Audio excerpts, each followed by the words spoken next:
Welcome to the first episode of Mustached Tips and Tricks. Today we'll look at low-level defense in Warframe and how to make farming them easier and how to lock down higher waves.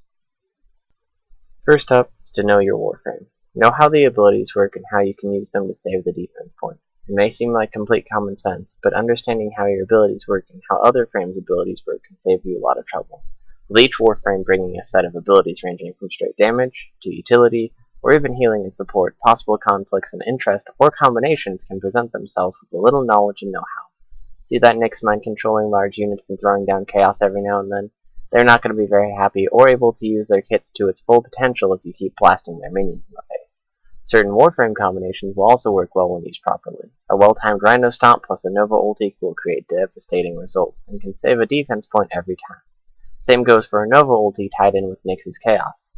This creates a large batch of enemy units fighting each other and dealing increased damage to each other at the same time.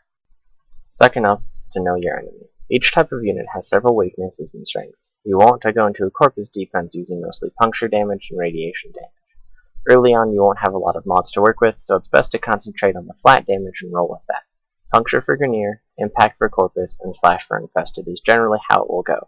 As you put more experience under your belt and begin to understand how elemental damage combines and what the procs do, what weapons work well in what situations, and how each faction fights, your loadouts can become much more tuned to certain faction types and push your wave numbers farther and farther.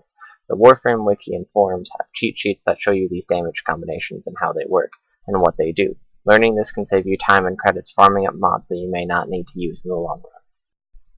Third up is to know the map. Each map will throw different spawn points and defense locations at you. Obviously, you want to be aware of what will be where. For solo defenses, this is incredibly important. You don't want to leave the capsule to clear one side while the other screws your day or sneaks up on you.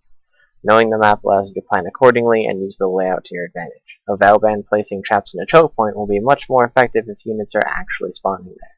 Having a little knowledge of a tile set also lets you work better with teammates, not having to run around like a chicken with its head cut off worrying about doors units might spawn out of, when in reality the spawn point is on the other side of the map. Lastly, know your limits. Starting out, or even with a frame or two under your belt, it's important to learn what your frame can take. A pure melee build is going to have to play smarter when fighting ranged units like Grineer Lancers, whereas an Ember or Valband will need to use energy efficiently so they're not out of energy when it's really needed. Being able to stop yourself from taking unnecessary damage can save a defense. Also keep in mind that a pod can take a hit or two if you need to let your shield recharge. Knowing your limits will save you revives in solo defenses, or let your team fight longer when they don't have to pick you up constantly when fighting with teammates. Hope this helps, and thanks for watching.